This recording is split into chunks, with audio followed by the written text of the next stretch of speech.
Ezihamba phambili indaba namuhla Imeya Umhlathuze ifake incwadi yokwesula esikhundleni. Owezemfundo uthi ume ngankomo ngokumaka amaphepha kanti Inatu ifuna inkulumo mpikiswano ngolomgomo wokhuvethe. Lezi izindaba zo 1KZNNEWS kwendelo samukeliso nqulu ngekubingelele mbukeli. Imeya Kamasipala Umhlathuze nyakatho nelikaMthani udokotela Nkonzo yakhe Donda usefake incwadi yokwesula emsebenzini emva kwesikhathi nje singengakanani nje ajutshwa iqembu lakhe le-Inkatha Freedom Party ukuhola lomkhandlu. Amakhansela omkhandlu walomasipala kulindele ukuba abambeke umhlangano ngolwesihlanu kuleli sonto nokuyilapho kokulindeleke khona ukuba kulowo mhlangano kugcotshwe imeya entsha kulomasipala okubaluleke kakhulu kulesi sifundazwe njengoba ungowesibili emva kwetheku komasipala ke ababambe iqhaza kumnotho walesi sifundazwe. Njengoba bezilokhu ziqina-ke izitolo zokuthi umkhandlu waseMhlathuze ngase ugcobe imeya entsha sha njengoba kalobo bebekhethwe ukuba abe imeya yaseMhlathuze udokotela Nkonzo yakhe Donda kusabaleleke ezinkundleni zokuxhumana incwadi yokwesulwa kwakhe kwesobumeya yaseMhlathuze. Kuzokhumbuleka ukuthi ke nakumasipala inkandla nakhona kuzoba nezinguquko njengoba uThamentulo beyimeya yakhona eseyimeya yomkhandlu wesifunda iKing Cetshwayo. Istatement esikhishwe uMasipala Umhlathuze sesiqinisekisile ke zonke lezi zindaba sokuthi ngempela udokotela Donda uyifakile ke incwadi yokusula kwesobumeya kodwa ke uzoqhubeka nje abe yikhansela kulomkhandlu. Kanti ke istatement esikhishiwe sithi kulindele ukuba umkhandlu uhlale umhlangano wespecially ngolwesihlanu lolu lomhla ka10 nalapho kulindele ukuthi ke kuphakanyiswe ozongena kwesobumeya. Umasipala waseMhlathuze uyaqinisekisa ukuthi umeya osanda kuqokwa ukhansela uDr Nkonzo yakhe Donda wesulile esikhundleni sakhe sokuba yilungu lesigungu esiphezulu sokuphathwa komkhandlu. Udokotela Donda uzogcina kulesi sihlalo ngolwesihlanu lukamhla ka10 December 2021. Umphathi kaMasipala Mnumzana Lulamile Amapholoba uqinisekisile ukuthi uyitholile incwadi yokwesula esikhundleni kukaKhansela Donda.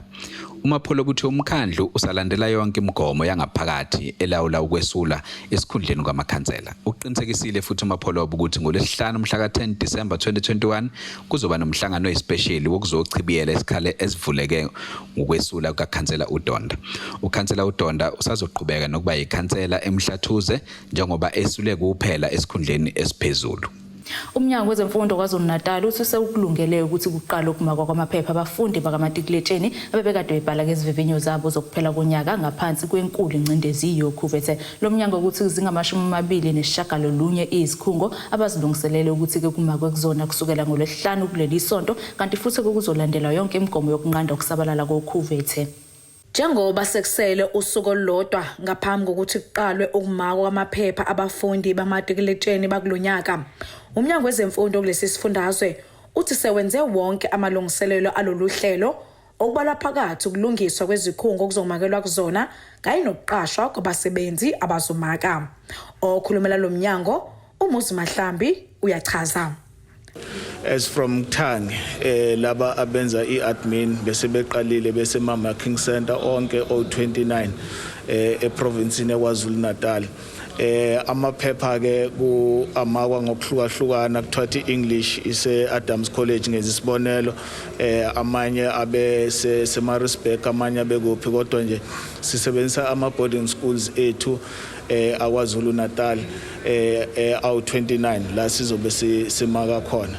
Into ze COVID ke we have taken them into consideration as besingaqala ukumaka under into ye COVID na last year sisebenzisana no Department of Health bayile bayochecka i-compliance in terms of ama-venues ethu nanokuthi bazoloku behlala besichecka ngasonke isikhathi ukuthi sinjani ngoba siqala ngesikhathi la siku-4th wave khona.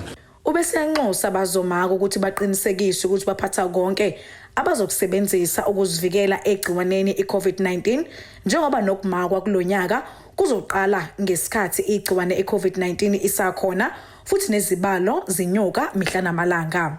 Siyacela ke nabothisha bethu abazoza eMarking baphathe yonke into abangayidinga, ngaba izinto zomkhuhlane ikakhulukazi izinto ezifunakalayo zokugwema into ye-COVID, ama-mask anele, ama-sanitizer so provide kodwa bona baziphathela ama-mask anele baphathe nako konke abangakudinga ukuthi bavikele lesikhathi.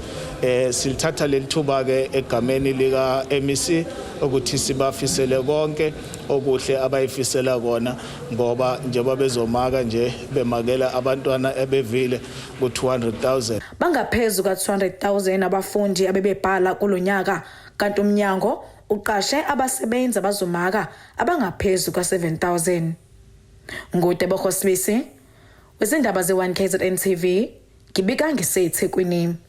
Lo obambe njengomangameli wenyunyana yothisha iNational Teachers Union Inatu ngamafuphi uSibusiso Malinga uthi ke kumele kube nenkulumo mpikiswano mayelana nesiphakamiso sokuthi ko umgomo wokhuvethe ube impoqo. Ekhuluma ke nethimba lezindaba lo1KZN TV uMalinga uveza ukuthi lokhu kuphambene nomthetho sisekelo wezwe njengoba ke uvumela abantu kuba bazikhethele.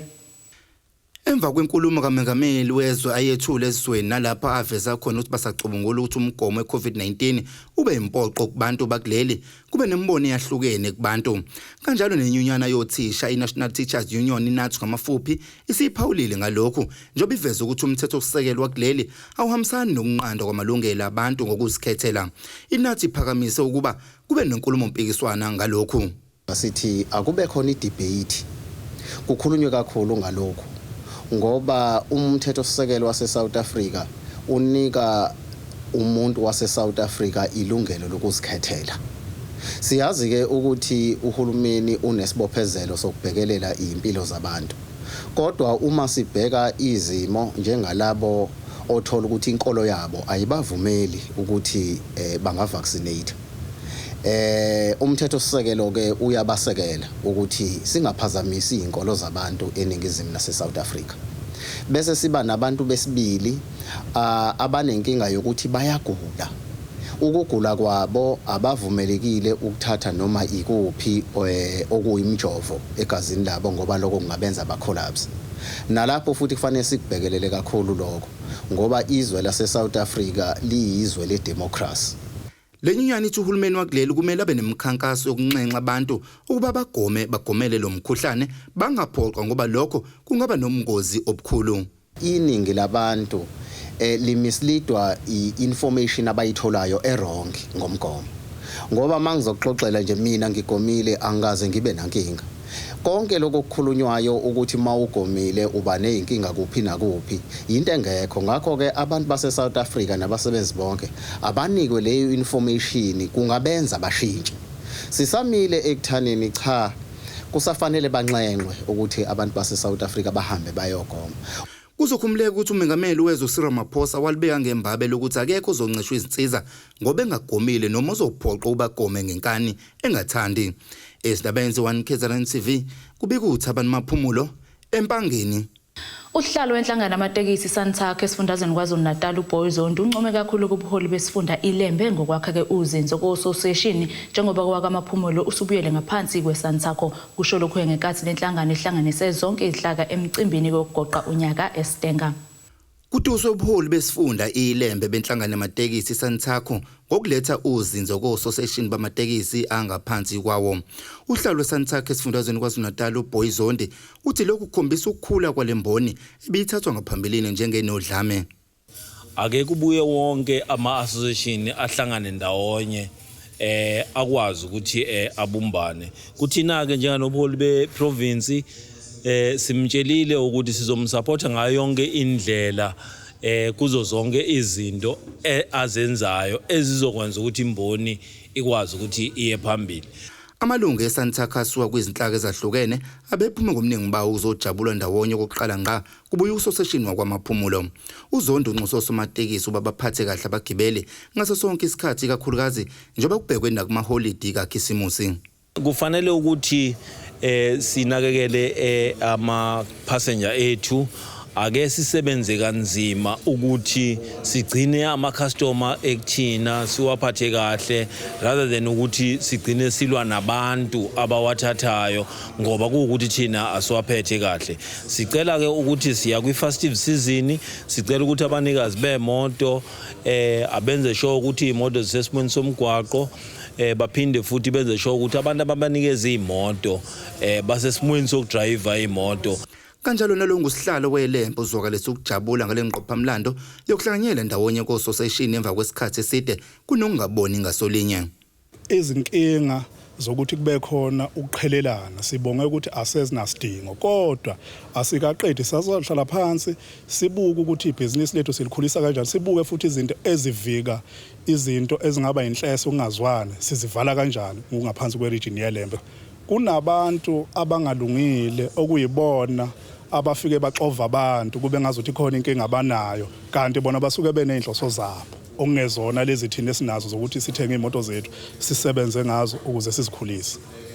Kuwo lo mcimbi kuphinde kwakhanyisa nekhandlela njengophawu lokuthula nobumbano kanti ososesina bebeyingxenye bahlanganisa uMaphumulo, uMandeni, isiqalo kuhle iNembe, iDolphin Coast, iGlen Hill kanye neKwaDukuza.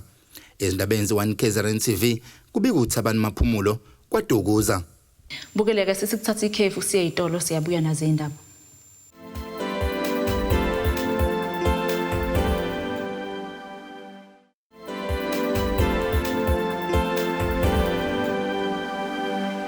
Ongumkhulumeli wabasebenzi kwinkampani enkulukazi kuleli khiqiza isidlo esenziwa ngobisi uClover ulindelana isikhali uthi ke bazoqhubeka nokubhikisha kuze kube abaqashi balenkampani balaleka isikhalazo zabo. Uthi ke sekuphela izinsuku eziyisishiyagalombili beqinqe ngaphandle emasangweni alenkampani empangeni njengoba bethi ke bahambisana nokunqanyulelwa amaholo ngo-20% kanti ke abanye bebengahambisana nalesi siphakamiso sebethe ke izinyawo azigcwale udaka. Uthi ke kuningi okwenziwa ile nkampani abangahambisani nakho kodwa ke uma bekhalaza abaphathi ke babahlaba inhlali. Ulindelana izikhalo ngumkhulumeli wabasebenzi kwinkampani enkulukazi kuleli khiqiza izidlo ezenziwa ngobisi uClover uthi bazoqhubeka nokuqhinqa ngaphandle emasangweni akule nkampani empangeni kuze kuba abaphathi balalela uhlu lwabo lwezikhalo. Uthi sekuphela izinsuku eziyisishiyagalombili bevuka bezobhikisha kulamasango. Ikhampani sithola isifaka incindezini ukuthi ifuna ukukhatha isalary yabasebenzi ngo-20%. Uma kuya ngokuthi uyarefuse ukuthi usayine leyo 20% abafuna ukukhatha ngawo umholo wakho bathi bazokuretrencha. So singabasebenzi sibonile ukuthi alikho iqiniso kulento abayenzayo. Sase sithi no, ngcono siphumele ngaphandle emgwaqeni eziyunion isakhuluma nabo, thina ayithi khuluma nabo sesivele singaphandle emgwaqeni. Uzikhalo uphinde waveza ukuthi inkampani ayisabakhokheli uma besebenze isikhathi esengeziwe. Uthi inkampani ayizange ibazise ngalezi zinguquko. Kunezinye futhi inguquko ezifikile nekhampani eqhamuka no section 189 okumdilizo. Kunezinto efuna ukuyifaka ikhampani phakathi kwethu ngaphandle ukuthi is-address ngazo iqhamuka isizoyifaka nje. Besihamba etruckini kube udriver noconductor ababili njengamanje sekuba udriver noconductor oyedwa. Sesizokwenza u-short time versus overtime lapho kusho ukuthi uma kuya ngokuthi ngi-off namhlanje angibhali lutho kanti kamuva uma kuya ngokuthi ngi-off ekhampanini bengiba nawo 9 hours oyi-basic salary. Bese kuzoba ile salary reduction eyenziwa kubasebenzi bese kuba i-compressed work week lapho ikhampani izokunikeza khona u12 hours ozosebenza after 12 hours bese uthola overtime kanti kamuva bekuba u9 hours otholayo bese kuba emva ka9 hours uthola overtime. Uzikhala uthi bonke labasebenzi ababhikishayo baqashwe ngokugcwele inkampani yakwaClover kanti bazolokhu bevuke njalo bezoqhinqa lapha kuze kuba abaphathi balalela izikhalo zabo. Uthi abaphathi ababaphathisa kwezilwane njengoba sekunonogada abaqashiwe ukuzoqapha isimo abaphethe izibhamu ezinkulu. Iphunzile imizamo yokuthola abaphathi bakule nkampani ukuthi baphawule ngalolu daba. Ezindabeni ze1KZN TV kubika uZamando Sicele esempangeni. Umsunguli wenkampani eqeqesha abantu ngokwezezimali iMidbay uIngankonzo uthi ke sesisideke isikhathi abantu bakuleli beba izisulu zamaqola athatha imali yabo ikakhulu ke kulesi sikhathi samaholide wanxusa kuba babhekisisa izinkampani ezibathembisa izono nomhlaba ngengece yabo. uNkonzo kusho kanje engxoxweni ekhethekile nezikulezi indaba ngenhloso yokuqwashisa abantu ngamaqola adlanga kulesi sikhathi samaholide okuphela konyaka. Isikhathi samaholide isiza nokuningi kubalwa phakathi ukwanda kwezigameko zokuqolwa kwabantu izinyanga mbumbulu kanye nalabo ababathembisa ukubakhulisela imali nokunye kwaziseke baningi abazothola amabonus abo ngalesi sikhathi. Umsunguli wenkampani iMidbay eqeqesha ngezezimali uIngankonzo uthi ke kubalekile ukufuna izicucu eziqinisekisa ukubhaliswa ngokusemthethweni webhizinisi ikakhulukazi uma kuthinta izimali. In many scenarios that I've dealt with and nabantu enhlangane nabo, it is people who shows up ati umuntu you have to give them imali yokuthi akutradele and then mhlambi they say give me 1,000 rand and they will turn it to 10,000 rand. Remember kune authorities and laws that are taking place, let's say la in South Africa. For a company, even an individual and a company ukuthi akwazi ba conduct any business that has to do with finances zabantu, they have to be accredited by babezi financial service providers by UFSP. Yabona? And now uma benganayo la nansika leya financial service provider certification, they cannot be able to be doing a business of trading for people. Atumtu sapa imali nzakutrade uyayibona leyo nto leyo umuntu esithi ufuna ukwenzela leyo nto leyo, you need to uba umuntu ayijonge leyo information, and at the same time they need to athi mhlambi umuntu makam provide the certificate esishoyo ukuthi they are really accredited by financial conduct authority of. Umkhuba wokuphendula imali be amaphepha mdala kakhulu, kepha-ke basakhona abasaba isulu zalokhu.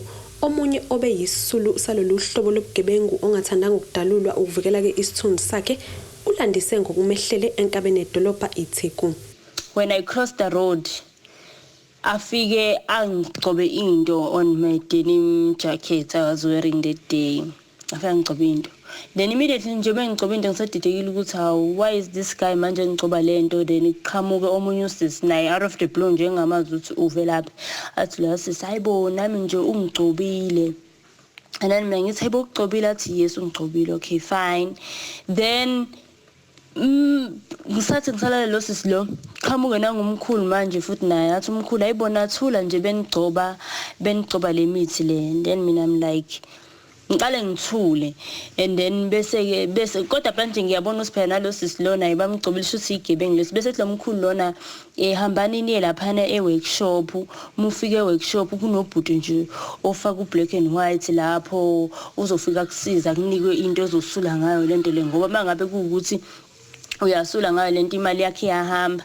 Ngihambe-ke ngiye kulo bhuti lo ofaka u-black and white e-workshop. Mengithi ngiyafika lapha hawunanga ubhuti anginikeze i-envelope nento nje umuthi encane kuyona i-envelope. Athi hayi-ke uzosusa nje lento lesozethi imali zakho ingahambi nani nani. Hayi mina ngiyithatha i-envelope because vele nami I was in a hurry, ngifake esikhwameni. And then I was like mina no, let me check yazi my phone, kade ngigcinile ukuyi-check ifoni yami. Mengithi esikhwameni hayi ifoni ayikho. And then mase ngithatha le envelope le enalento le ebetha ngisuse ngayo lo muthi le tap somuthi lesingicobela lo muntu. Then mengithi ngikhipha i-envelope esikhwameni, envelope isiqumbile kade ingenalutho. Masithi siyayivula i-envelope isinamaphepha lotho. And then mangabe ngithi like okay ngi-check i-bank card ayikho. And then ayike the nabangani bami bengithathe sihambe siye e-Standard Bank because khona Standard Bank there around South Beach. Bangitshela no imali yakhe withdraw nje now around 11:15. Labantu had a pin, or maybe should say lento abesuke mhlawumbe begcobe yona ngazi ukuthi isebenza kanjani. But that's how it happened. Then I lost my money, and then Standard Bank they couldn't help out ukuthi ngithola imali yami. I had to like get a new card, bangenzela ikhadi kabusha, but I lost imali yami vele yayikhona kwi-account. So that's the story. Uma uhamba emgwaqweni leli dolobha ukhangwa inqwaba yabesilisa ababeka imithi yesintu abaheha ke labo abazidlulela ngendlela ngokubasiza ke ngezezimali nokunye okuningi, nalabo ke abathembisa ukukhulisa imali. Inga udonse ngendlebe ke izakhamizi zakuleli ukuba ziqaphe eqolo kakhulu ngalesi sikhathi, kwaziseke iningi labantu lilahlekelwe yimisebenzi yabo, ngakho ke benza konke okusemandleni ukwenza imali. Many people, I would say, in the forex industry, especially people who are educating as well as scammers, they always show up as in like when you're trading forex, you're just gonna make money and get rich quick. You can't put 1,000 rand and in a week you intending to make 10,000 rand. That's like selling your money out. You see. Kanti-ke okhulunywa lamaphoyisa KwaZulu-Natal uColonel Thembeka Mpele uthi-ke kazikabi bikho izigameko zokuqolwa kwalolu hlobo eseyibikiwe okwamanje. Izindaba 1KZNNEWS TV kubika uNtombi khona Mvubu eThekwini.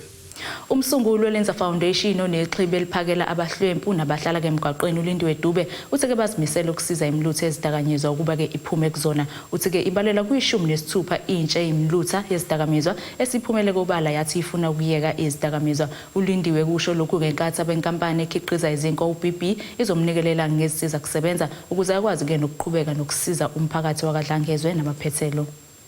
uLindiwe Dube weLenza Foundation uthi kubalekile ungasheshi ulahle ithawula ngomuntu njengoba inhlangano yakhe isiza ekutheni iphakele umphakathi waseDlangezwe laba abangathathi entweni abaphila nezifo ezingalapheki abahlala emgaqweni kanjalo nalabo abayimilutha yezidakamizwa. Uthi ikhishi lakhe aligcini kuphela ngokuphakela umphakathi kodwa babuye bangenelele ekusizeni imilutha ehaqwe izidakamizwa ukuthi iphume kuzona ngokuyifaka kuhlelo lokubacija ngamakhono.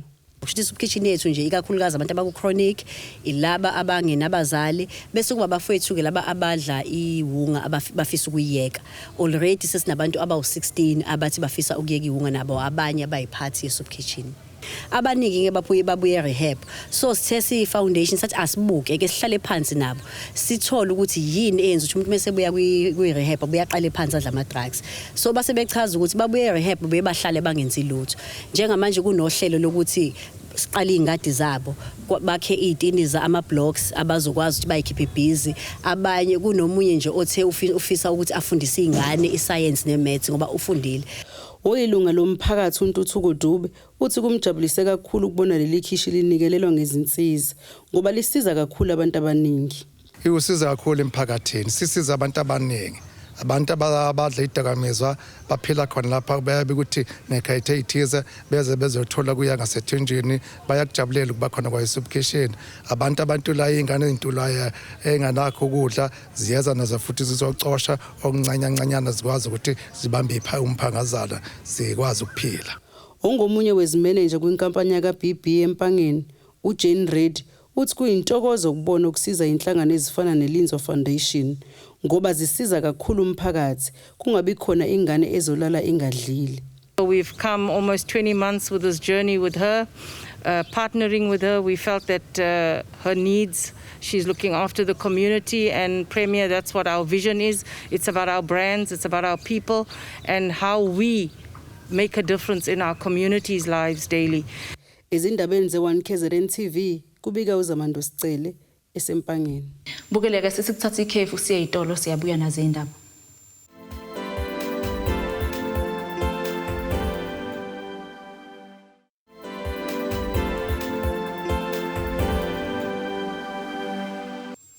Bukeleke sibheke engosini yezomnotho.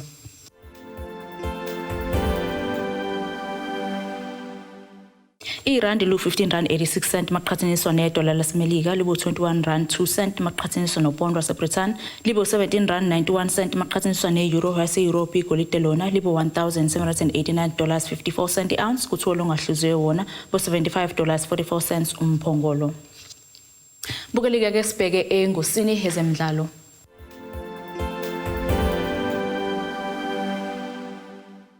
Iqembu lezinyoni ezibomvu ngenkani Swallows FC seliphumele kobala lacacisa ukuthi kungani ke ngabonwa nangokhalo ebhentshini umqeqeshi walo uDaylin Kerr kumdlalo wabo weLeague DStv Premiership neMaritzburg United. Kerr ufike kwizinyoni ngesonto eledlule ezovala ke indawo evuleke kukhonjwa indlela uBrandon Truter ubeqeqesha ke leli qembu ngaphambilini kulandela kungadlali kahle ke kwiqembu ngaphansi kobuholi bakhe. Ongabonakali kwalomqeqeshi kwiSwallows ithi kubangelo ukuthi ke kuze kube imanje bengakayitholi ke imvume yokusebenza kulelizwe njengoba bonke ke abaqeqeshi basemazweni angaphandle kumele ke babe nezimvume zokusebenza kuleli. Bukeleke sibheke isimo sezulu esikalendeleka osukwini lakusasa.